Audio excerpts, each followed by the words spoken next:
Oui, bonjour madame. Dites-moi, en vue d'un décès imminent, est-ce qu'il est possible d'acquérir un terrain à Montparnasse? Actuellement, non. Pas de surprise pour ce directeur d'une agence de pompes funèbres à Paris. Il le sait bien, c'est désormais presque impossible d'être enterré dans un des 14 cimetières que compte la capitale.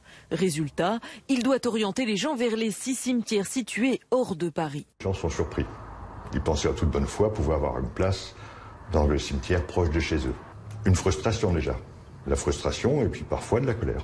À Paris, il s'agit de concessions perpétuelles. Les critères pour qu'elles soient réattribuées sont très stricts. Les concessions perpétuelles telles qu'à Paris peuvent être reprises au-delà de 30 ans ou au minimum 10 ans après la dernière inhumation si cette concession est considérée comme à l'état d'abandon. Au-delà du manque de place dans les cimetières, l'autre problème à Paris, c'est le prix. On constate que 2 mètres carrés, ce qui est traditionnel, coûte 16 000 € à Paris. La mairie de Paris propose de vendre des concessions pour une durée limitée, mais surtout encourage les Parisiens à se tourner vers les cimetières de la Petite Couronne. Sont des cimetières qui correspondent à l'échelle du Grand Paris, qui est l'échelle sur laquelle nous travaillons aujourd'hui en termes de politique publique. L'année dernière, 171 concessions ont été accordées sur plus de 5000 demandes.